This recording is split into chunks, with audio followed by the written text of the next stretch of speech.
Alors, je disais donc que nous avons abordé donc, je dirais l'analyse donc des marchés financiers africains du point de vue des investisseurs long terme. Et avec ce panel, nous allons aborder la question de comment stimuler les marchés financiers africains en ce qui concerne, bien entendu, donc les obligations en monnaie locale qui font l'objet donc de cette conférence. Alors, nous avons quatre éminents spécialistes. Je me présente d'abord, je suis Gabriel Fall, je suis le président fondateur d'une société de bourse et d'une société de gestion d'actifs qui s'appelle CGF Bourse et CGF Gestion, et ancien président du conseil d'administration de la Bourse régionale des valeurs mobilières. Et nous avons ici aujourd'hui monsieur Adrien Diouf, qui est directeur général de l'agence UMOA Titres, qui centralise aujourd'hui l'émission des titres des pays, des titres souverains pardon, des pays de la zone UMOA. Nous avons monsieur Amadoussi, qui est un spécialiste donc, des marchés financiers pour le compte du Fonds monétaire international, qui pourra nous parler un peu de la vision un peu macroéconomique de cette problématique de développement des marchés financiers africains. Nous avons à ma gauche monsieur Christian Agossa, qui est directeur général de la caisse de refinancement hypothécaire de l'UMOA, qui est je dirais presque le prototype d'émetteur long terme dans la région, puisqu'il émet des titres jusqu'à 12 ans. Tout à l'heure, M. Ndiaye disait que la moyenne des titres en termes de durée était entre 5 et 7 ans. La caisse de refinancement hypothécaire émet jusqu'à 12 ans, je pense, qui est donc la plus longue maturité qu'il y a au niveau de l'EMOA. Et évidemment, nous avons monsieur Stéphane Naletambi, qui est responsable donc du développement des marchés financiers au niveau de la Banque africaine de développement. Et nous allons essayer donc de vous entretenir aujourd'hui de cette problématique qui se pose à nous tous, peut-être de manière différente, mais sur comment stimuler le développement donc, des marchés financiers.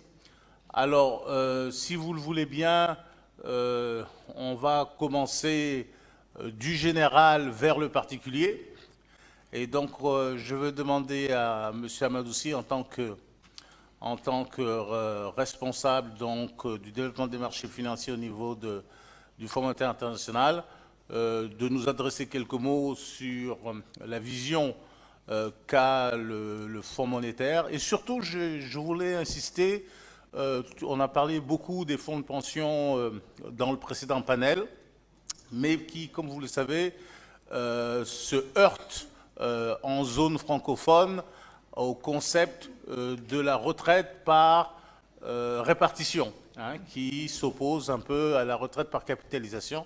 Donc, en tant qu'organisme qui appuie donc les gouvernements africains, je vais lui demander ce qu'il en pense et comment on peut essayer de faire en sorte que nos marchés financiers ne soient pas trop tributaires de moi j'appelle ça cet ancien système par répartition, et surtout comment développer donc la retraite par capitalisation qui, je vous l'assure, est quelque chose de très important dans le développement des marchés.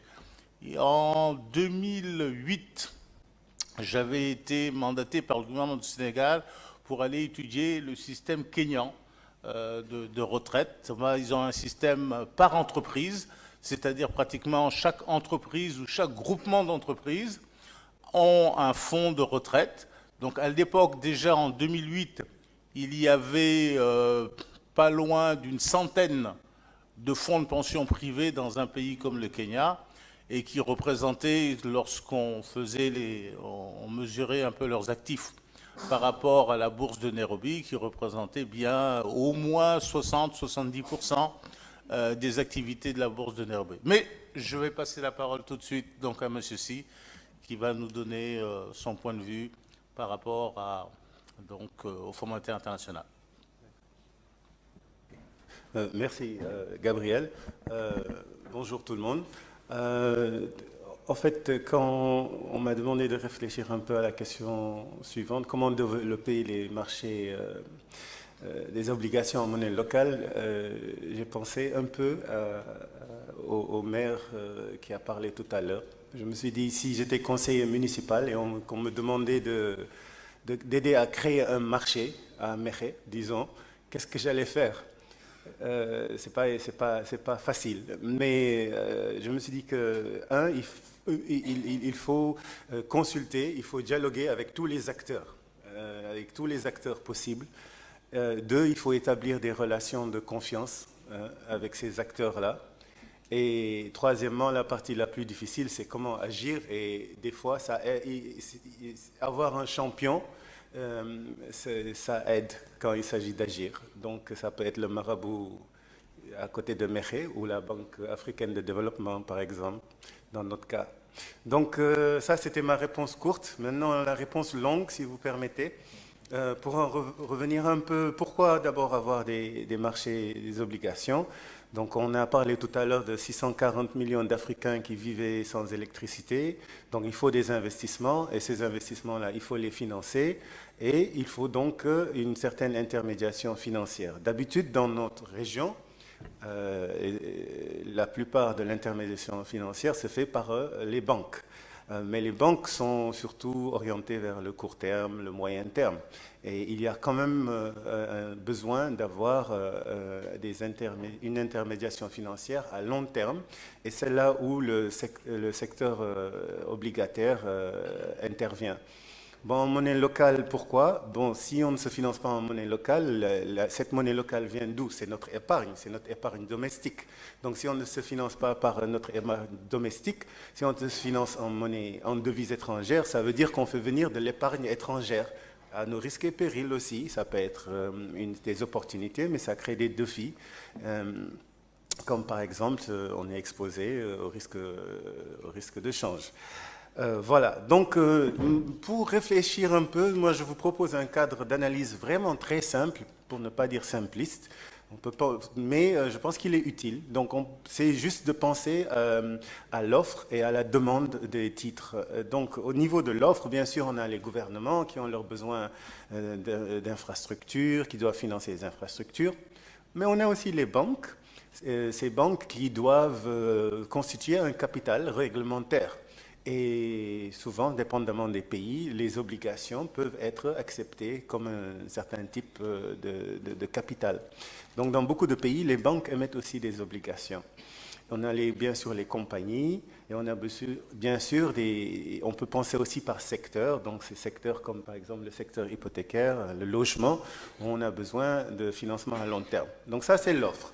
Maintenant, au niveau de la demande, encore, on retrouve les banques qui sont incontournables, qui investissent beaucoup, surtout dans le segment court terme, moyen terme. Mais on a aussi les fonds de pension, les caisses de retraite qui doivent financer la retraite. On a aussi les investisseurs étrangers. Mais on a aussi, mesdames, messieurs, vous-même, avec votre épargne, qui pouvez penser à aussi investir dans les obligations. Et enfin, on a les compagnies d'assurance, mais surtout les compagnies d'assurance vie. Donc pourquoi je reviens à ce cadre très simple? C'est parce que un moyen de voir, pour en revenir à ce que j'avais dit tout à l'heure, un moyen de consulter tous ces acteurs, c'est de voir qui sont ces acteurs et de voir où sont les défis, où sont les goulets d'étranglement.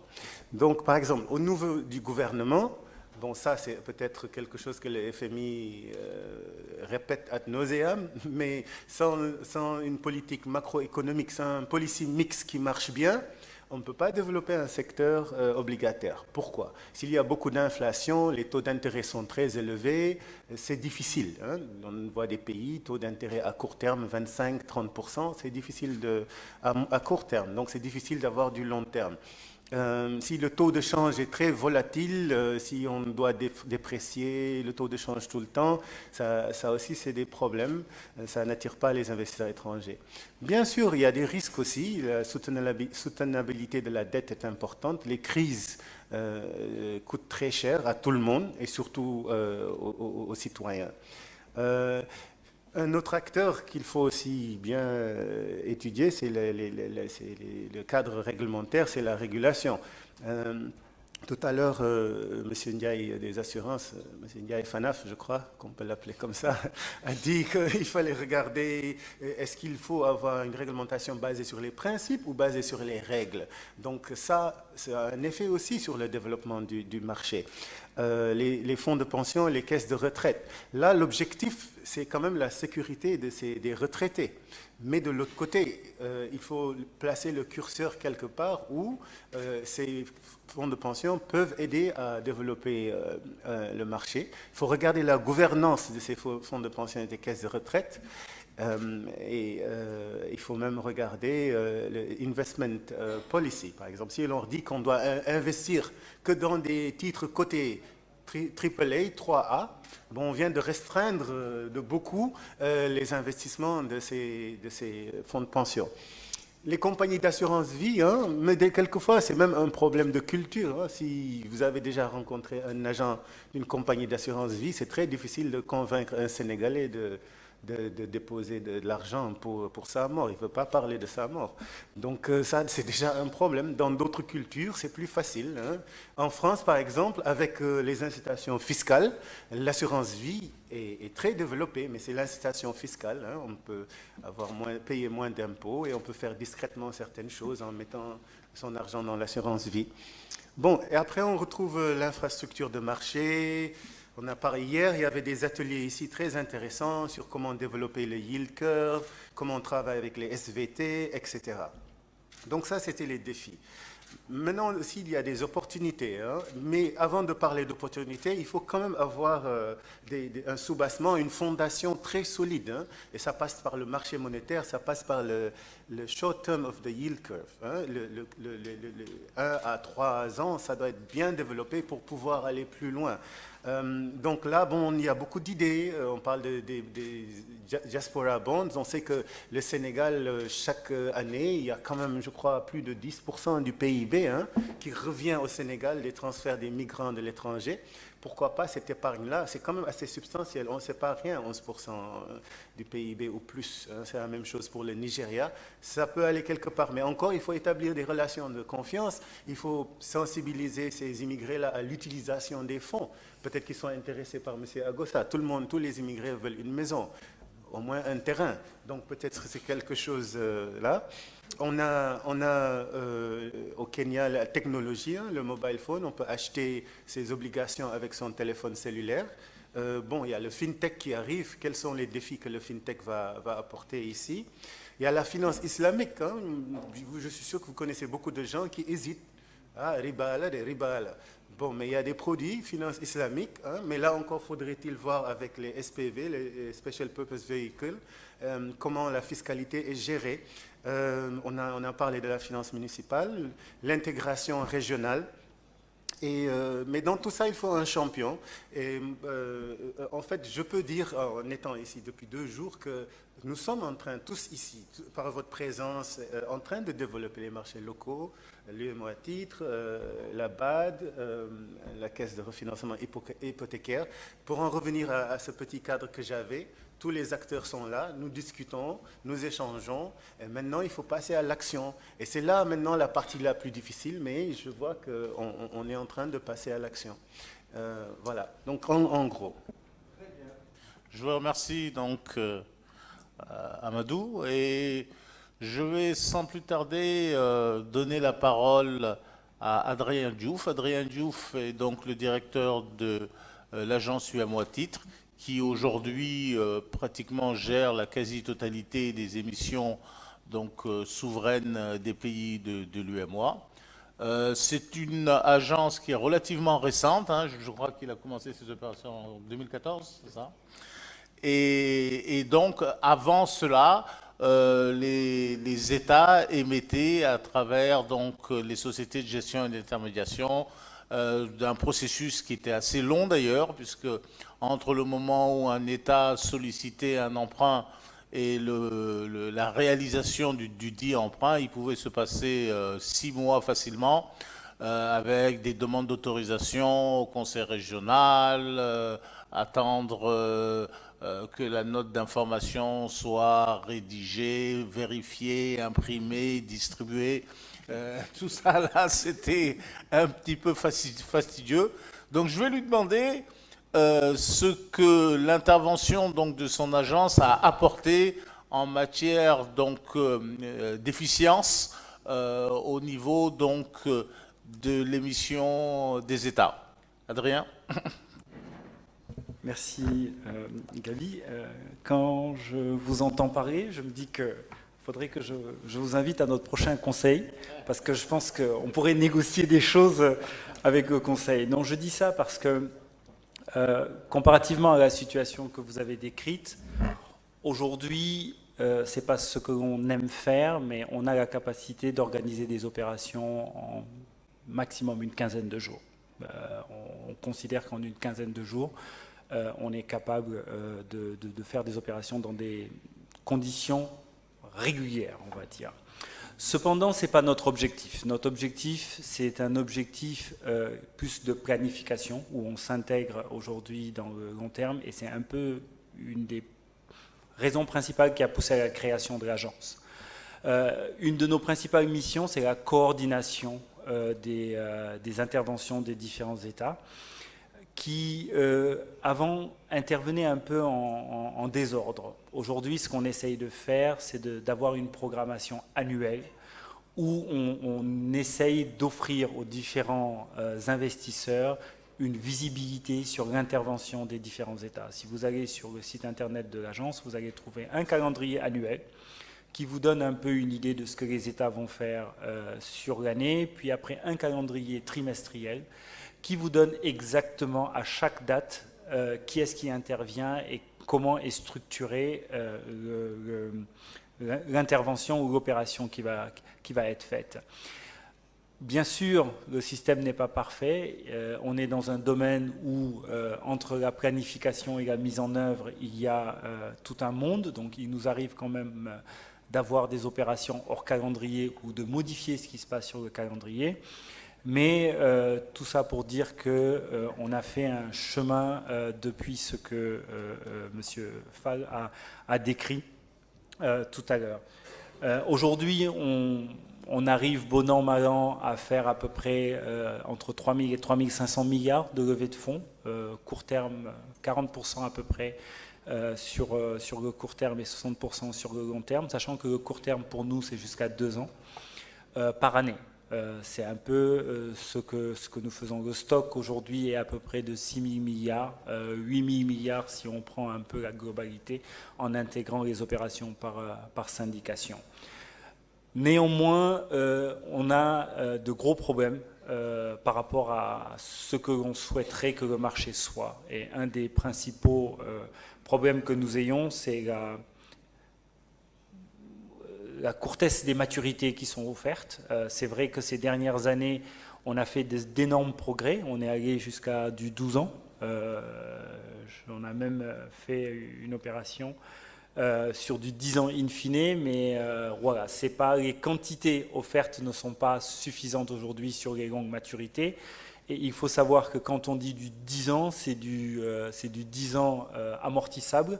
Donc en durée réelle ou en duration, on est plus autour du 5 ans en fonction du différé qui est appliqué. Donc c'est un peu une des problématiques que nous ayons. La seconde problématique que nous ayons, c'est celle liée à l'étroitesse de notre base d'investisseurs. Aujourd'hui, quand on regarde les titres d'État en particulier, 90% sont détenus par les banques commerciales, qui ne sont pas des outils faits à la base pour détenir et porter ce genre d'investissement, mais qui font quand même, et on leur rend hommage par rapport à ça. Donc on vous laisse juste imaginer toute la problématique que ça pose quand on parle aujourd'hui de développer le marché. On a un besoin extrême de diversification de cette base d'investisseurs et d'introduction de nouveaux acteurs. On travaille sur les compagnies d'assurance pour essayer de les attirer, mais ce n'est pas chose facile pour les questions un peu évoquées tout à l'heure et notamment par M. Sy. On a aussi, juste pour illustrer ce que disait M. Sy, l'inexistence d'un marketplace, d'un endroit où on peut confronter l'offre et la demande. Aujourd'hui, on est un marché OTC, on est sur toute une région, les télécommunications sont ce qu'elles sont. Et quand on veut faire une opération, il faut prendre son téléphone et appeler tous ces potentiels contreparties en espérant trouver une contrepartie qui veuille faire la trade. C'est quelque chose de très lourd, de très difficile. Et donc, vous imaginez bien que ça crée des problèmes en termes de dynamisation du marché secondaire. Donc, c'est là aussi un autre challenge que nous avons et sur lesquels nous travaillons. Je vais peut-être m'arrêter là pour l'instant et ne pas faire toute une litanie de problèmes. On reviendra peut-être dessus. Merci. Très très bien, je pense que ça vous donne une idée un petit peu de comment les choses se passent. Mais bon, moi je serais un peu plus optimiste qu'Adrien. Il y a quand même des structures qui s'organisent pour pouvoir être des investisseurs de long terme de référence. Notamment, on parle d'OPCVM qui s'orientent vers donc des obligations. J'ai vu dans Financial Afrique là, que justement la Banque Atlantique vient de créer un OPCVM obligataire. Donc tout ça, ce sont des instruments qui sont créés. Je pense qu'il y a 5-6 ans, il n'y avait pratiquement pas d'OPCVM dans l'UMOA. Aujourd'hui, il y en a une bonne cinquantaine. Donc petit à petit, vous savez, c'est un peu comme tout. Il faut commencer par les fondations et puis monter, construire. Hein. Rien ne se fait du jour au lendemain. Tout ça, ce sont des constructions qui prennent du temps, qui ont besoin d'un encadrement de régulation appropriée, qui ont besoin de compétences appropriées, etc. Donc, il ne faut pas croire que rien n'est fait. Il y a beaucoup de choses qui sont faites. Et je voudrais donc donner la parole maintenant à M. Christian Agossa, qui est un émetteur d'obligations, un émetteur de référence, qui va un petit peu partager avec vous donc son expérience d'émetteur au sein donc, de la zone UMOA. Christian, tu as la parole. Merci beaucoup, Gabriel. Donc effectivement, je vais me placer du point de vue de l'émetteur régulier du marché que je suis, puisque depuis 2012 maintenant, nous sommes sur le marché au moins une fois par an. Alors, pour ceux qui ne connaissent pas la CRH-UMOA, je voudrais juste rappeler que CRH-UMOA, ça veut dire Caisse régionale de refinancement hypothécaire de l'UMOA, et que nous avons comme mission d'apporter des ressources longues aux banques pour leur permettre de refinancer, pour refinancer les prêts à l'habitat qu'elles vous font, en espérant que les conditions compétitives qui accompagnent nos ressources sont transmises aux clients que vous êtes. Conditions compétitives, ça veut dire que nous apportons les meilleurs taux pour refinancer ces prêts-là et que nous leur apportons de l'argent également sur de longue durée pour qu'elles puissent à leur tour vous faire des prêts sur des durées longues, puisque quand nous avons commencé à travailler en 2012, le problème des banques, c'était de dire mais nous ne pouvons pas faire des prêts à l'habitat en grande quantité sur les durées appropriées comme vous nous le demandez parce que nous n'avons pas de ressources longues. Donc, notre mission est de mobiliser ces ressources longues-là sur le marché financier au profit de nos banques actionnaires. Nous avons aujourd'hui 54 banques commerciales actionnaires dans l'UMOA. C'est un peu plus que 50% des banques commerciales actives et c'est environ 70% de la capacité de mise en place de prêts à l'habitat dans l'Union aujourd'hui. Et ces 54 banques commerciales sont quand même soutenues par une institution qui s'appelle la Banque ouest-africaine de développement, notre équivalent de la CEDEAO, qui est la BIDC, Shelter Afrique, qui est l'organe continental promu par la BAD pour s'occuper des questions d'habitat et d'immobilier, et enfin la Société financière internationale qui nous a rejoints l'an dernier. Depuis 2012, nous avons émis, en comptant la dernière émission qui a été close il y a quelques jours, environ 137 milliards de francs CFA, à 10 ans et à 12 ans. La dernière émission était à 12 ans. Pour être spécifique, quand on a commencé en 2012, on réouvrait le marché à 10 ans qui n'avait plus connu d'émissions à 10 ans depuis les premières émissions de la BOAD en 92-93. Donc on a rouvert le marché à 10 ans, on a rouvert le marché à 12 ans aussi, et pour des taux qui varient entre 6,10 pour les premières et 5,95 pour la dernière que nous avons faite. Alors, je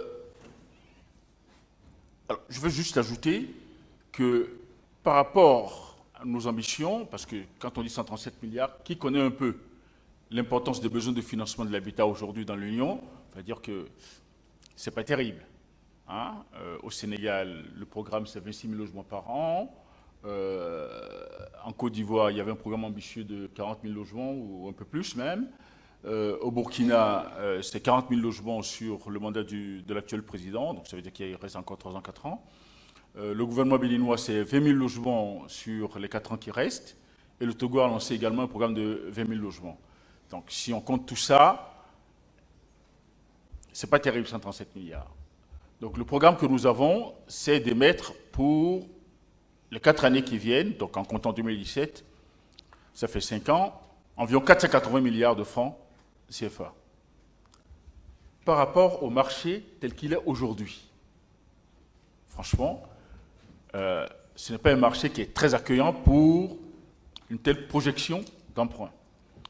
Le marché tel qu'il est aujourd'hui, mon collègue Adrien Diouf est, au nom des États, il est le principal émetteur du marché. Il y est à 98% et moi j'ai 2%. Et je crois que depuis quelques années, je suis le seul émetteur non souverain. Il n'y a plus aucun... non, BOAD, ils vont souvent sur le marché monétaire. Les entreprises ont déserté. Voilà. Donc, clairement, on a un problème de fond. C'est bien que les États empruntent sur le marché. C'est bien de les discipliner pour qu'ils aillent sur les durées les plus longues. Nous le souhaitons. Nous ne voulons pas être sur ces maturités-là. Mais c'est bien qu'on ait un marché réellement diversifié pour que des acteurs comme la CRH chez moi, qui plus est sur ce segment mortgage, qui, dans la plupart des autres des marchés financiers développés, est un segment très important, bien que nous trouvions un tout petit peu notre place. Que lorsque nous émettions, ce ne soit pas si difficile. Placer du papier à 12 ans sur le marché UEMOA reste extrêmement difficile. La dernière opération que nous avons faite, on l'a close, mais franchement au prix d'une bataille au corps à corps, où on a vu toutes les insuffisances du marché ressortir. Alors, pour aller vraiment au fond des choses, en disant tout de suite, qu'est-ce qu'il faut pour stimuler le marché? Il faut professionnaliser le marché. Il faut professionnaliser. Et ça veut dire quoi? Puisque nous avons entendu à plusieurs reprises parler de l'exemple kényan. Peut-être faut-il faire comme les Kenyans, où on a demandé, si je comprends bien, si ce qui m'a été expliqué est correct, que les fonds de pension, etc., ne puissent pas gérer les portefeuilles de placement et les portefeuilles d'investissement eux-mêmes, mais qu'ils puissent les donner à des investisseurs dont c'est le métier, à des gens dont c'est le métier, à des sociétés d'investissement. Investir sur des actifs financiers, gérer un portefeuille d'actifs financiers, c'est un métier. Hein? On ne peut pas continuer à dire que le cadre qui a sans doute fait une très bonne carrière pour arriver à la direction financière de la Caisse nationale de sécurité sociale ou d'une compagnie d'assurance peut être promu du jour au lendemain investisseur de plusieurs dizaines de milliards pour la compagnie d'assurance ou pour la Caisse de sécurité sociale, je veux dire, avec professionnalisme. On peut le former aussi, je n'en doute pas. Enfin, ça prend un peu de temps et je crois que ce serait bien que, réforme pour réforme, on en a parlé depuis ce matin, l'une des principales réformes soit celle-là, que les caisses de sécurité sur les fonds de pension que nous avons, ou l'équivalent de fonds de pension que nous avons, que les compagnies d'assurance que nous avons, en particulier les compagnies d'assurance vie que nous avons, délèguent à des sociétés de gestion la gestion de leur portefeuille d'investissement. Ça permet, lorsque l'on parle à quelqu'un de duration, que nous nous comprenions ce que la duration veut dire. Hein? Parce que, bon, investir dans un titre, ce n'est pas que le taux d'intérêt qui est offert. Mais malheureusement, ça se limite à ça. Hein? Je vous donne pardon, je n'essaie pas de casser du sucre sur le dos de quelqu'un. Ce sont juste les limites de notre marché. Nous avons un marché de buy and hold. Quand on achète, on s'assied dessus. Donc, jusqu'à ce que nous avons besoin d'ouvrir ça. On a parlé d'OPCVM. On a besoin d'en avoir davantage. Et l'un des gros avantages de la proposition que j'ai faite tout à l'heure, que la gestion des portefeuilles d'investissement soit déléguée, c'est que nous pourrions voir apparaître effectivement des mesures de performance dans l'Union. Pourquoi telle société de gestion est meilleure que telle autre? Pourquoi on doit donner l'argent à Pierre plutôt que Jacques? Et je parie que si nous avons 50, 60 sociétés de gestion de portefeuille, monsieur le ministre ne pourra pas, lorsque son emprunt est sur le marché, les appeler tous pour dire « achetez mon papier ». Sinon, la semaine prochaine, vous aurez un contrôle fiscal. Je ne dis pas qu'il dit ça systématiquement, mais chacun se comprend. Et nous aurons réellement un marché. Voilà, il y a beaucoup de choses à dire encore là-dessus, mais on reviendra plus tard là-dessus. Merci beaucoup. Très bien. En tout cas, on dirait qu'il y en a qui ont une certaine expérience et qui vous la font partager. Enfin, j'aurais voulu, on a beaucoup parlé ce matin du développement des marchés par l'intégration justement des marchés, pouvoir naviguer de tel marché à tel autre marché, investir au Nigeria, investir au Gabon, investir dans d'autres pays pour pouvoir avoir un marché plus large. Bon, il n'y a pas nécessairement besoin d'une intégration. Par exemple, je peux vous dire que entre la bourse de Casablanca, la bourse de Lagos et la bourse d'Abidjan, ils sont en train de réfléchir à un certain nombre de solutions, comme par exemple un courtier qui est agréé sur la bourse de Lagos pourrait intervenir sur la bourse d'Abidjan et vice-versa. Donc il y a plusieurs façons d'intégrer les marchés qui ne sont pas forcément une fusion. Mais depuis ce matin, on parle un petit peu des efforts, notamment de la Banque africaine de développement, pour pouvoir aller plus loin dans l'intégration. Mais moi, il y a une question qui m'a un peu interpellé, c'est la question de je dirais, la signification d'un indice continental que la BAD est en train de développer. Pourquoi ? Comme on l'a dit dans le précédent panel, vous avez des pays qui ont 20% d'inflation, d'autres pays comme les pays de l'UEMOA où il y a 2% d'inflation. Est-ce qu'on peut comparer un indice dans lequel il y a des valeurs aussi divergentes parce que les fondamentaux économiques et notamment les fondamentaux monétaires sont très différents. Donc c'est la question que je pose à Stéphane, hein, qui connaît bien ce genre de problématique puisqu'il a une vision globale donc, des marchés africains. Stéphane, qu'est-ce qu'on peut en conclure? Merci Gabriel. Et avant de répondre à cette question, à laquelle je dois réfléchir, je voudrais tout d'abord dire que, en fait, toute cette discussion tourne autour de, pour nous, à la banque, ça tourne autour de, tout d'abord on a les high fives, donc l'énergie, l'agriculture, l'industrialisation, l'amélioration de la qualité de la vie et l'intégration régionale. Et en fait, tout ça, pour nous, est sous-tendu par le fait que le système financier doit jouer son rôle. Et son rôle est à tous les niveaux. Alors nous, au niveau du secteur financier, ce qu'on cherche à faire avant tout, c'est d'être un moteur dans les produits nouveaux. Mais sachant que les produits, d'abord, il faut que l'offre soit réelle, c'est-à-dire qu'on aide, par exemple, on essaie de faire la titrisation en ce moment, on travaille sur la titrisation pour certains utility companies. Et on voit très bien que justement, dans l'accompagnement de l'introduction de ces nouveaux produits, et même avec les ETFs qu'on est en train de regarder, il y a tout un travail de réglementation qui doit être fait avec les autorités.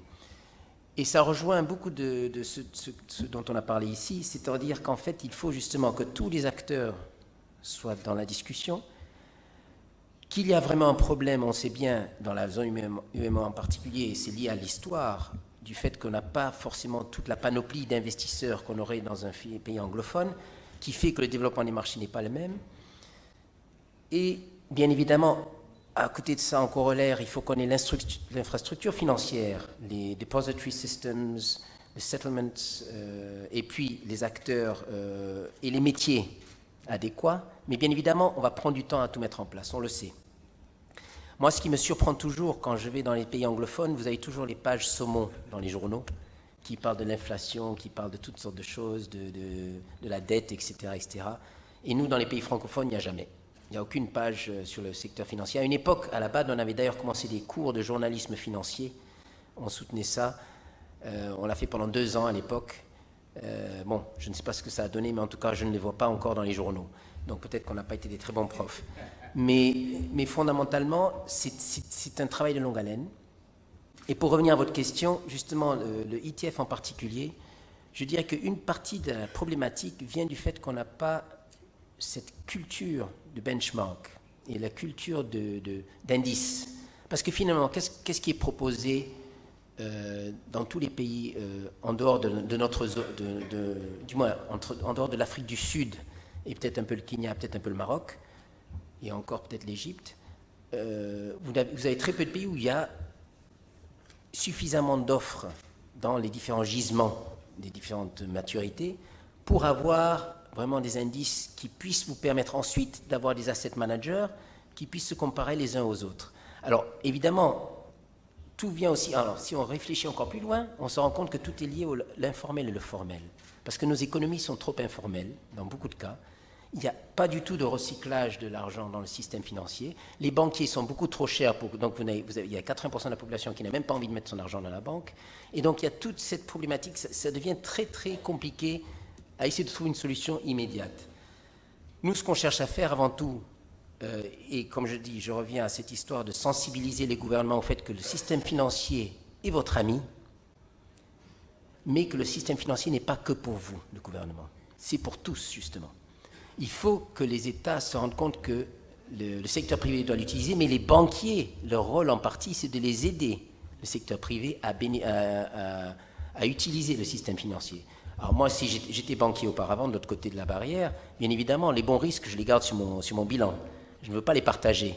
Mais il faut qu'on essaye d'inciter, justement, à ce qu'il y ait beaucoup plus, surtout dans cette région-ci, beaucoup plus de partage des bons risques au travers de syndications et au travers justement du marché financier pour pouvoir stimuler justement les OPCVM. Alors peut-être qu'il peut y avoir des incitations fiscales, et c'est une discussion qu'on a avec les États à travers la discussion qu'on fait. En général, c'est la Banque mondiale qui mène ces discussions. Nous, on essaye aussi de s'y mettre.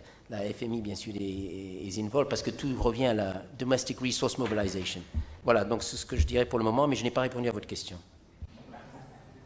Si, bon, ça nous donne une idée. On comprend que c'est une problématique qui n'est pas simple, hein. Sensibiliser le gouvernement je dirais, à réfléchir sur l'utilité d'un marché financier, non pas pour leurs propres besoins uniquement, mais pour les besoins de l'économie et de toutes sortes d'acteurs. Mais avant de revenir vers Adrien, je voudrais d'abord poser une question à Madoussi sur le métier d'asset manager. Ok, je ne sais pas si vous en connaissez beaucoup. Bon, vous êtes plutôt orienté vers les marchés financiers, donc vous en connaissez certainement plus que la moyenne des acteurs économiques de vos pays respectifs. Mais je crois qu'il y a là, en fait, une vraie demande, et je crois qu'un certain nombre, je dirais, de jeunes de la nouvelle génération auraient intérêt à s'orienter vers ce métier de gestionnaire d'actifs. C'est encore, même dans la culture francophone et française, ça reste, je dirais, une orientation assez rare, mais aujourd'hui on le voit bien, que ce soit donc l'assureur qui a parlé, ou que ce soit l'émetteur qui a parlé, ou que ce soit la Banque africaine de développement qui a parlé, on revient vers cette gestion d'actifs. Donc je voulais poser la question à Amadou pour savoir qu'est-ce qui peut être fait pour essayer d'intéresser les jeunes et les pays et donc les acteurs financiers à la gestion d'actifs. D'accord. Merci. Tout d'abord, je dois dire que l'an passé, ou il y a 2 ans, j'ai fait un petit tour de certaines banques, etc. Et j'ai discuté avec des jeunes qui me disaient qu'ils faisaient de l'arbitrage et tout ça. Donc, il y a quand même quelque chose qui se passe. Le marché est dynamique quand même. Mais je veux dire que pour moi, tout est lié. Donc, par exemple, prenons le cas d'un fonds de pension. Déjà, elles ont de l'argent. OK. Maintenant, le problème, c'est que déjà, il faudrait que le système de pension soit soutenable, déjà, à la base. Donc, si le système de pension n'est pas soutenable, il faut le réformer. Bon, déjà, ça veut dire que l'État commence à réfléchir. Est-ce que c'est soutenable? Il faut qu'on le réforme. Si on le réforme, comment on le réforme? Est-ce qu'on va quitter ce système de retraite par répartition pour aller par capitalisation? Admettons que l'État fasse tout ça. Et maintenant, on a un système par capitalisation et l'argent doit être investi.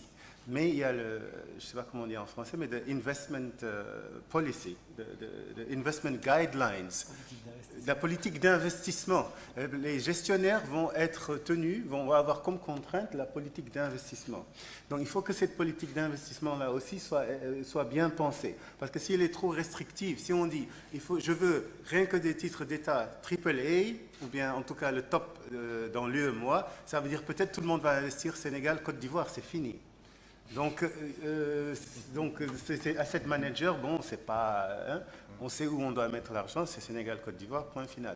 Mais si le système, la politique d'investissement est bien pensée, en tenant en compte la sécurité des retraités, etc., on a plus de marge de manœuvre. Après, est-ce qu'on outsource? On fait ça à l'interne ou à l'externe?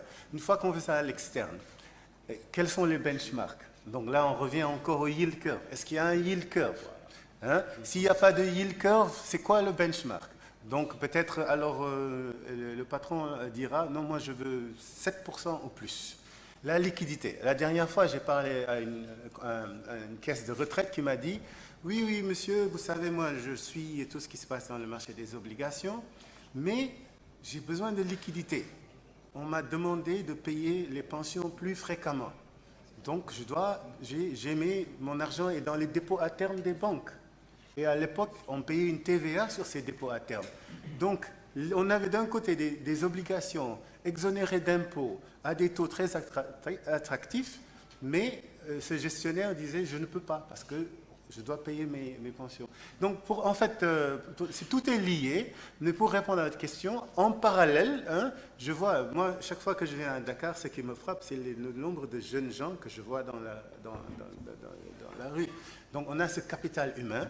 Vraiment, la finance, ce n'est pas plus compliqué que les mathématiques. Hein. Moi, je prendrais même ces gens de fac de sciences et de maths et tout ça. Et puis, certains peuvent, en parallèle, faire de l'actuariat, de la finance et tout ça. Et je suis sûr qu'en tout cas, dans notre sous-région, on a ce capital humain qui est formidable. Hein. Ça peut marcher. Donc, on peut créer une école. Après, on se voit.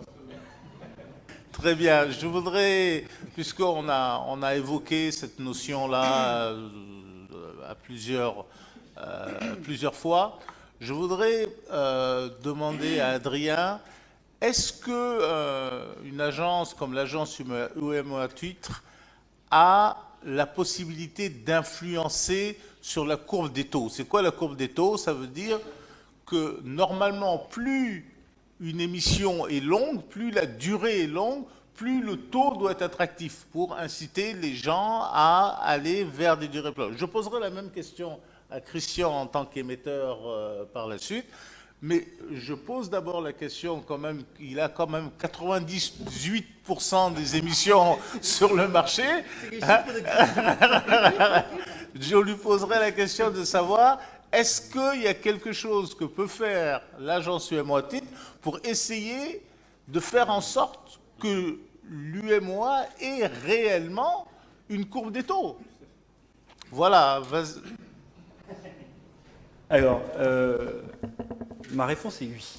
On peut faire quelque chose et je vais vous dire ce qu'on fait aujourd'hui parce que c'est un problème qui est réel pour nous et sur lequel on a commencé à travailler très sérieusement. Ce qu'on fait aujourd'hui, c'est qu'on s'assure, en établissant le programme d'émission avec les États, qu'il y a une certaine logique dans les coupons. Ça, c'est une cohérence dans la fixation des coupons. C'est-à-dire qu'on n'ait pas des inversions, entre guillemets, de courbes sur le coupon, déjà à la base. Ça, c'est la première chose que l'on fait. La seconde chose que l'on fait, c'est qu'on essaye de construire, aujourd'hui, on essaye d'émettre des titres benchmark. On identifie des titres qui doivent être des titres de référence et on construit des gisements.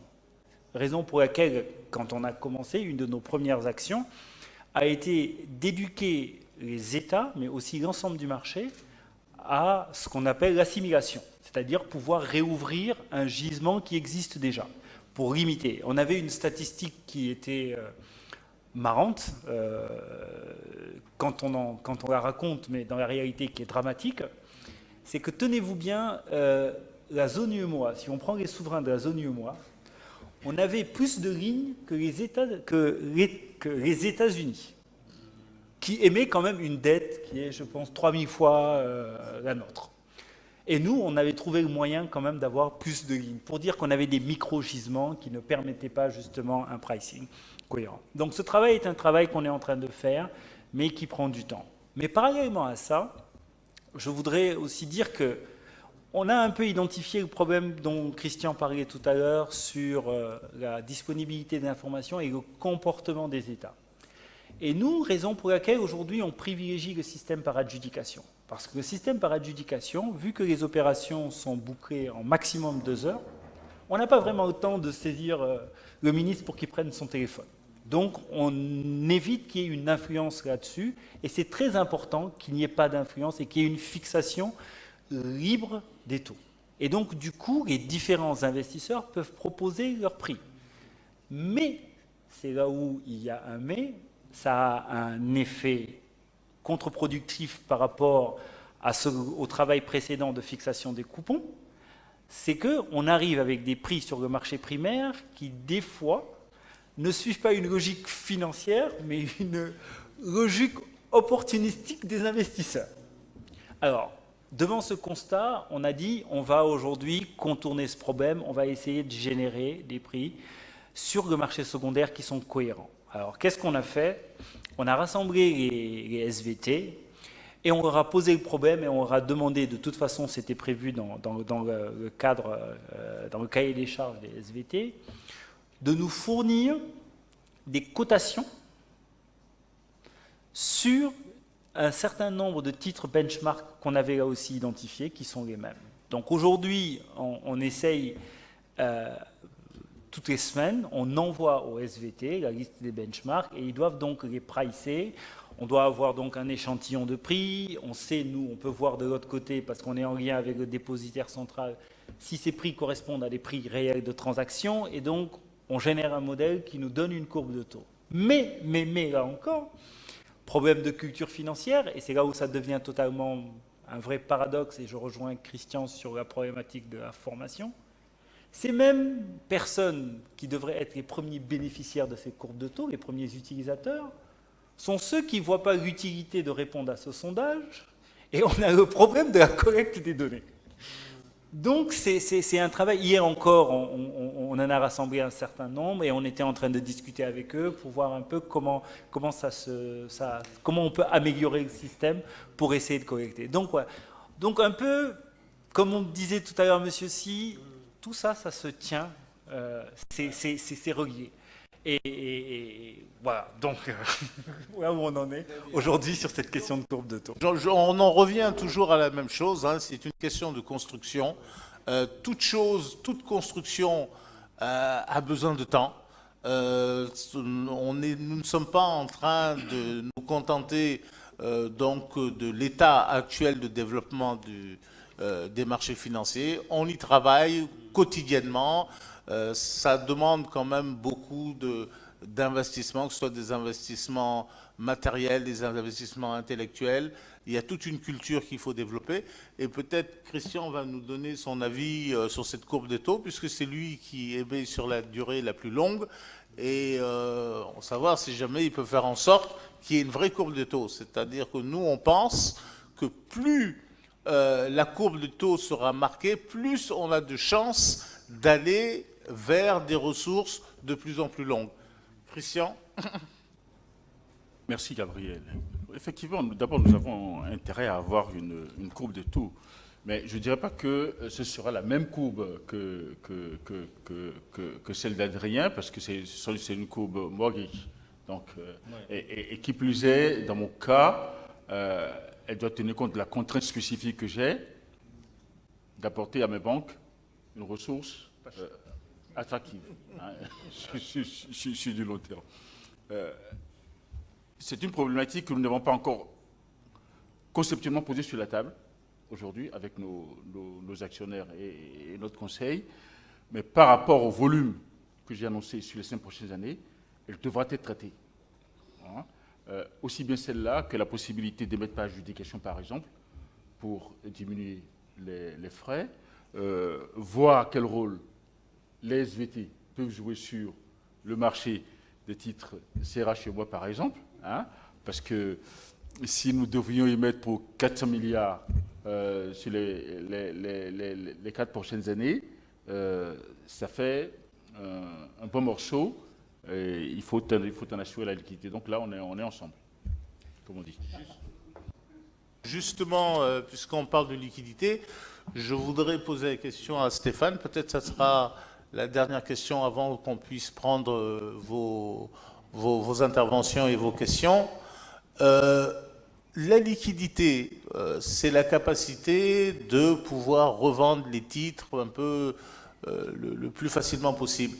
Donc j'imagine que sur les différents marchés africains, il y a plusieurs cas de figure qui se présentent. Il y a des pays où les titres s'échangent, je dirais, assez facilement, et des pays comme les nôtres où il n'y a pratiquement pas de marché secondaire. Enfin, le marché existe en tant que tel, mais il n'y a pratiquement pas de transactions puisque les gens gardent les titres jusqu'à terme. Donc, je voulais avoir peut-être... je dirais une petite description de cette diversité-là sur les marchés africains. Stéphane? Justement, je dirais que c'est the crux of the matter, comme on dit en anglais. C'est le point crucial. pour la pérennisation et la professionnalisation et l'intérêt croissant des marchés financiers. En fait, c'est comme le marché secondaire, c'est la même chose que d'avoir un service après-vente pour les voitures. Hein. Du moins, quand vous voulez revendre votre voiture, c'est toujours bon de savoir quelle est la valeur de revente quand vous achetez une voiture, se dire quelle est sa valeur dans le futur. Mais bon, donc la liquidité, oui, elle est variée. Alors justement, le ETF que nous mettons en place, un des critères pour faire partie du fonds, c'est justement le critère de la liquidité, qui est crucial, je dirais, justement. Et c'est en fait à travers cela qu'on l'a fait. On fait parfois, d'ailleurs, et Cédric le mène avec son équipe, on a des technical assistants que nous faisons, des assistances techniques que nous faisons pour améliorer la qualité du marché secondaire dans les pays, justement pour qu'il y ait en fait des options de prix. Parce que la question, c'est de ne pas avoir qu'un prix, il faut en avoir minimum 3 pour être admis. Alors, comme Cédric vous a mentionné ce matin, on couvre à peu près, à travers notre fonds, on couvre à peu près 85% du marché obligataire africain, en marché domestique, avec la dette qui a plus d'1 an de maturité, avec 8 pays. Il y a un ou deux gros pays qui manquent, du moins gros pays. Il y a le Maroc qui manque, et un Maurice. Et d'ailleurs, le Cap-Vert aussi est un très gros émetteur en marché domestique. Et le Cap-Vert va être introduit prochainement. Mais pourquoi Maurice et le Maroc ne rentrent pas pour l'instant? Eh bien, justement, à cause de la liquidité. Parce qu'on exige au minimum 3 sources de prix. Ça veut dire quoi? Ça implique qu'il y a au moins le custodian qui peut donner un prix, il y a aussi au moins 2 brokers, ou en tout cas des gens qui sont suffisamment impliqués dans le marché secondaire de la dette locale pour nous donner des prix, pour que nous puissions comparer ces 3 prix. Parce que justement, on ne veut pas que les prix soient parfois un peu déformés par une personne qui a besoin en fin d'année de faire un peu de window dressing ou à un moment X, à un instant T. Et donc, si vous voulez, la liquidité est cruciale et effectivement, le panorama est ce dont je parle. Donc, en fait, les 8 pays qu'on considère qui ont cette transparence suffisante pour permettre d'avoir un marché suffisamment robuste, disons, c'est le Ghana, le Nigeria, le Ghana, Nigeria, Namibie, Botswana, Égypte, Afrique du Sud, Zambie et Namibie. Voilà, j'ai dit les 8. Donc voilà pour l'instant, sachant qu'on espère que le Cap-Vert va rentrer bientôt, et ensuite Maroc et Maurice. Merci. Très très bien. Si vous le voulez bien, je vais demander donc aux organisateurs de bien vouloir faire circuler donc les micro-baladeurs pour que chacun d'entre vous puisse poser les questions qu'il souhaite. Et donc, nous allons essayer d'y répondre le mieux possible. Vous avez une question là sur le deuxième rang à droite.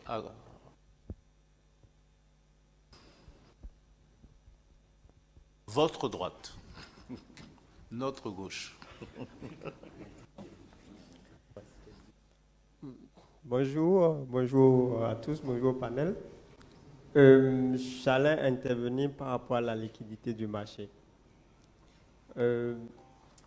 J'ai cru comprendre que les titres publics de l'UMOA ont un peu de difficulté à être inclus dans l'indice à cause du problème de liquidité.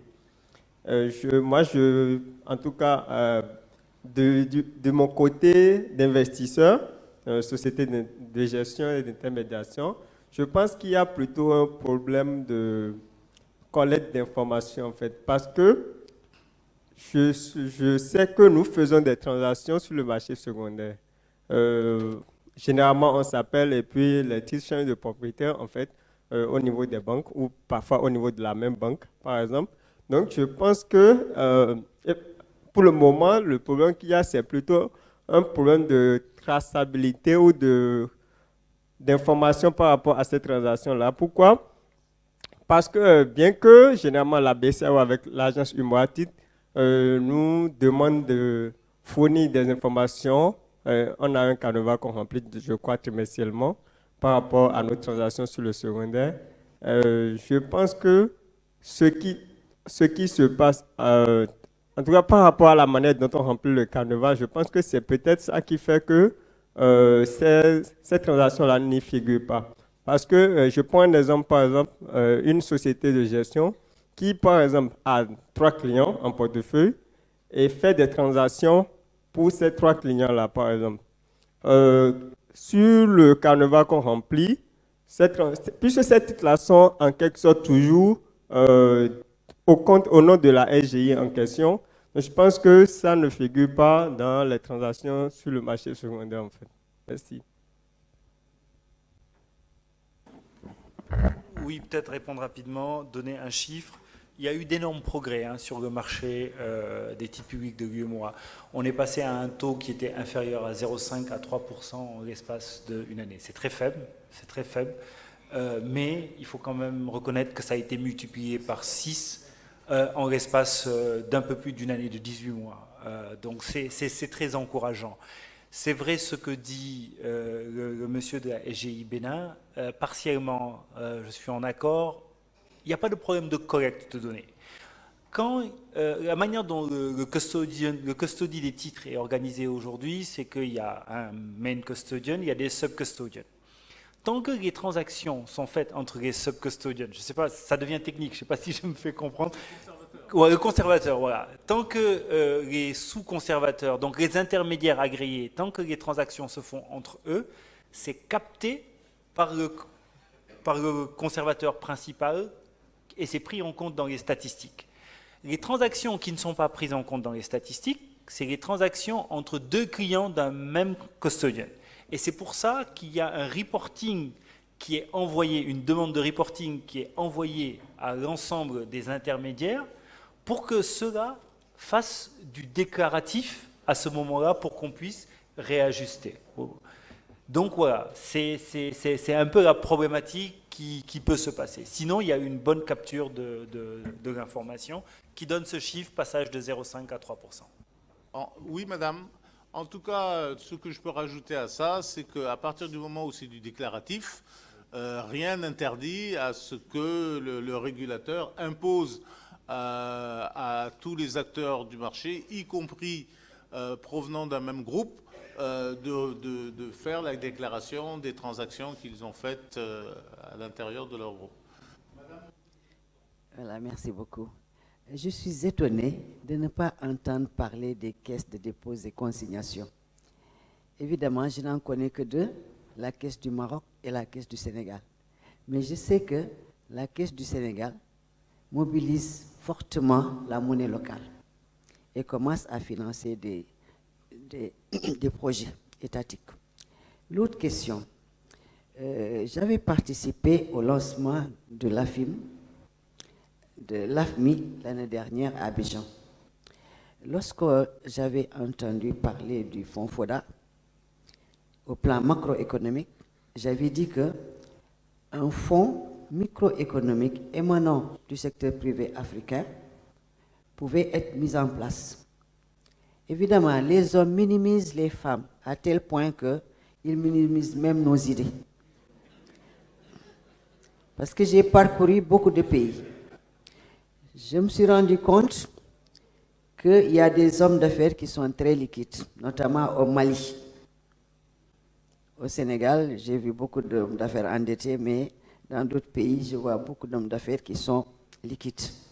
J'ai fait la proposition qu'ils ont jugée pertinente, mais ils n'ont pas réagi. Aujourd'hui, nous, les femmes d'affaires africaines, nous avons besoin d'une structure financière qui nous accompagne à mettre au moins en place cette structure et de procéder à l'appel à l'épargne publique. Donc, c'est ça notre préoccupation. J'en parlais tout de suite à M. Méduche. Évidemment, il est parti. Mais je crois que la structure qu'il a mise en place pourrait porter ce projet-là. Ou bien, je vous demande, parmi vous, quelle structure peut porter ce projet qui nous tient tant à cœur. Parce que nous sommes des femmes, mais nous avons un know-how. Donc, on peut bien nous accompagner. Je vous remercie. Ce que je peux vous dire, c'est que, bon, vous savez, le problème des caisses de dépôt et consignation, c'est quelque part, malheureusement, le bras armé de l'État sur un certain nombre d'investissements qui ne sont pas des investissements très spécifiques au marché financier. Si vous voyez ce que je veux dire, j'imagine que... voilà. Donc, bon, on ne va pas rentrer là-dedans parce qu'on pourra en débattre pendant des heures. Mais bon, on sait tous plus ou moins ce qui se passe. Maintenant, en ce qui concerne les femmes, ce que je peux vous dire, c'est qu'on a créé cette année le Women Investment Club, qui est un club de femmes, qui est d'ailleurs soutenu par la BAD à travers Emmanuel Diarra, qui aujourd'hui rassemble 70 femmes d'affaires, ce qu'on appelle qui se sont réunies autour du concept du leadership féminin et qui ont déjà développé leur affaire. Et c'est d'autant plus encourageant qu'ils essayent au Maroc de copier ce modèle-là qui a été d'abord développé au Sénégal et qui est en train d'être développé en Côte d'Ivoire et maintenant au Maroc. Donc là aussi, il y a des initiatives qui sont prises, y compris par et pour les femmes. Et donc, il n'y a pas de raison, je vous assure, madame, on n'est pas du tout misogyne, au contraire, hein, et on vous encourage à continuer donc vos efforts, à participer à ce genre de réunions et à prendre des initiatives d'entrepreneuriat féminin, parce que je pense que ça fait partie du développement auquel nous avons tous droit. Oui. En fait, je crois que tout à l'heure, quand on parlait de cette idée de investment club, en fait, même au niveau de l'éducation, dans les universités, les business schools, c'est aussi une excellente idée pour sensibiliser les étudiants et les étudiantes à ces problèmes, à ces problématiques. Mais au niveau du problème genre, il y a aussi un phénomène, on parle d'émissions de blue bond, de green bond en ce moment. Par exemple, les Seychelles, l'État a toute une stratégie pour comment ça s'appelle, gérer le changement climatique et pour maintenant financer les infrastructures. Elle va émettre une obligation rien que pour ça. Donc les fonds seront dédiés.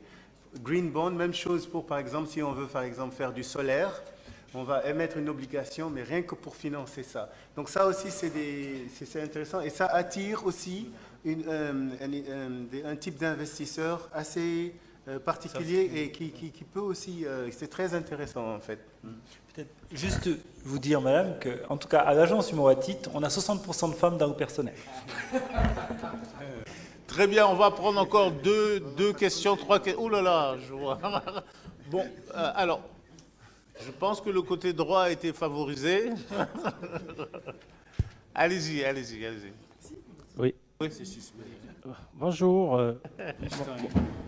Mon nom, c'est Elay Sidi Diop. Je suis expert fiscal.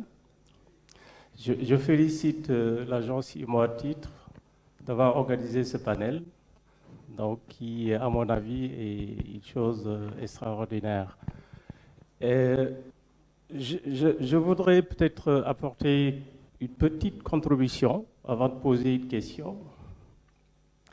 Donc, comme vous le devinez, mon intervention sera axée sur un peu la fiscalité, qui est également un élément important à prendre en compte dans le cadre du développement du marché des titres. Ce que je voudrais dire, c'est que je suis parfaitement d'accord avec ce qui a été dit tout à l'heure, qu'en termes de régulation, il ne faut pas quitter les principes. Il faut, et même du point de vue fiscal, rester sur les principes.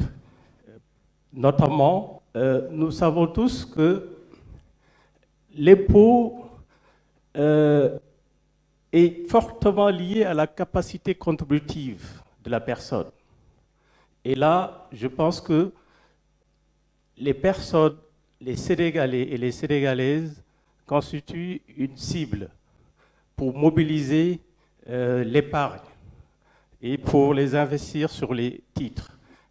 Malheureusement, dans la réglementation dans nos États, on ne tient pas compte toujours de la capacité contributive de ces populations qui sont imposées au même titre que les investisseurs institutionnels. Et dans d'autres pays, on prévoit des CI. C'est-à-dire qu'il faut peut-être investir un montant très élevé pour supporter l'impôt après. Également, on ne tient pas compte de la double imposition, parce que souvent, les produits sont imposés deux fois sur le même produit, et je pense qu'il faudra privilégier ou automatiser la non-double imposition en lieu et place du crédit d'impôt. Voilà. Donc, c'était ça un peu la contribution. Bon, maintenant pour la question, je pense que le panel, l'État est bien représenté, mais également le privé. Et dans nos États, on constate souvent que les obligations sont exonérées, les titres publics sont exonérés, et pas les émissions par les privés. Est-ce que, du point de vue économique, c'est quelque chose qu'il faut maintenir, ou bien est-ce qu'il faut... dès que l'État se met à émettre au même titre que les privés, est-ce qu'il ne faut pas un traitement égalitaire au point de vue fiscal? Merci. Bon, vous savez, faut être un peu lucide. C'est que l'harmonisation fiscale qui est prévue, si vous voulez, dans tous les textes de l'UEMOA, et notamment pour tout ce qui est relatif au titre, mérite encore, je dirais, des réflexions, des études, des travaux, etc., pour qu'on puisse arriver d'une part à une équité fiscale qui soit intéressante et à une harmonie fiscale qui puisse satisfaire tout le monde. Donc là aussi, le chantier n'est pas encore terminé. Ce sont comment dirais-je, des chantiers sur lesquels il y a encore du travail.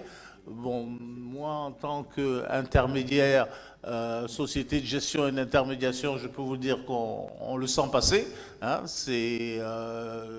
il peut y avoir des différences très importantes entre le revenu des uns et des autres sur les mêmes titres. Donc, c'est vraiment des chantiers sur lesquels nous sommes en train de réfléchir. Mais si vous savez, l'avantage d'être d'une union, c'est que donc l'union fait la force, certes, mais c'est toujours très difficile à bouger 8 ministres des Finances, alors que dans certains pays, il n'y en a qu'un seul à bouger. Et je peux vous dire que bon, ça fait partie aussi donc des travaux sur lesquels nous passons beaucoup de temps. Voilà, je ne veux pas aller trop loin, mais si vous voulez, on pourra en parler hors conférence quand vous voudrez. Je voudrais que d'autres personnes posent 2-3 questions courtes, s'il vous plaît. Hein? Comment? Oui, on va vous donner 2-3 questions courtes, parce qu'on devait s'arrêter à 12h45, il est 12h47.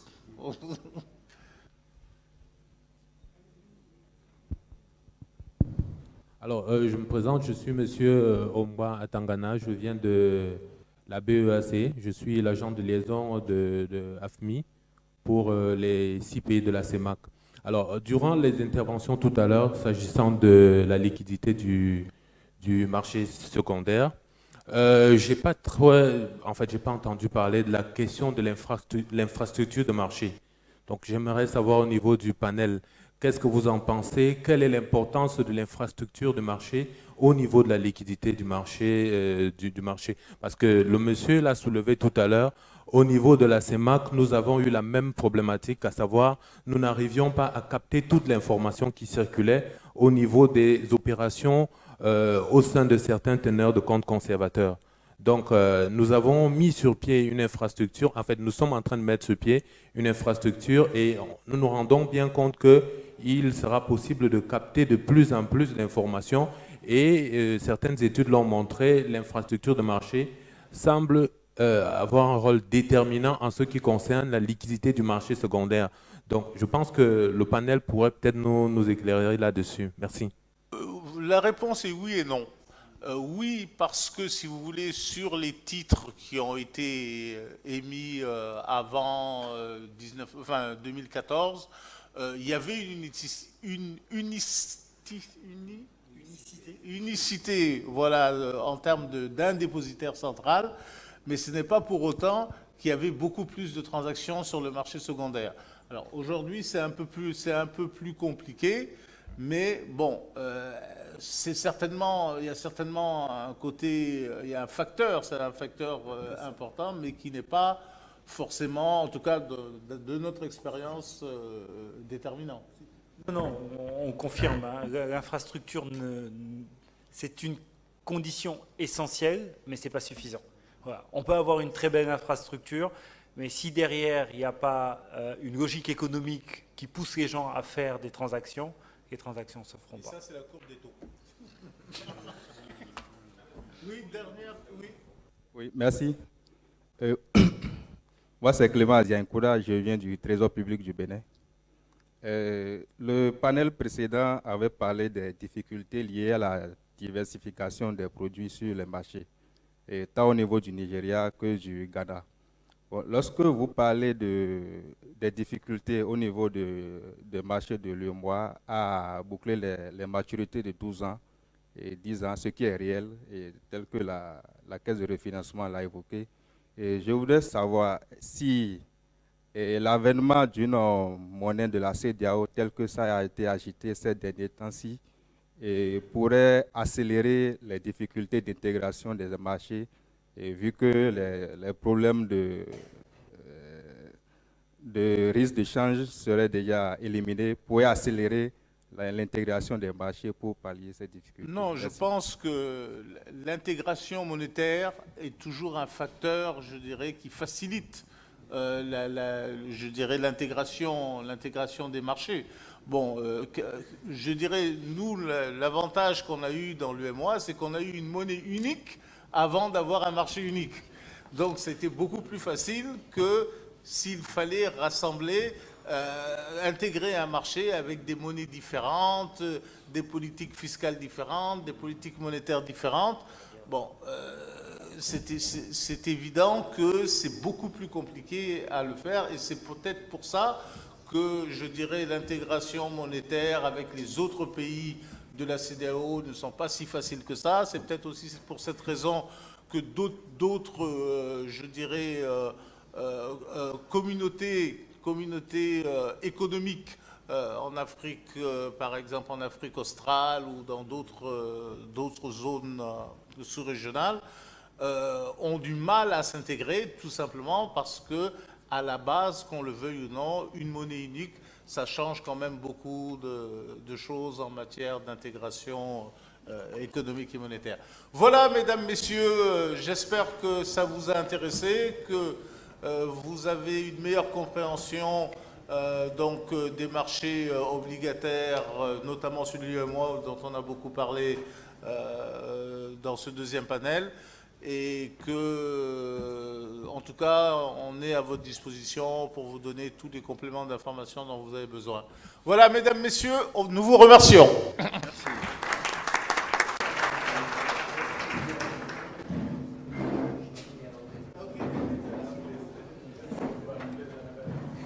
Mr. Nalitambi will present some trophies to some participants, please.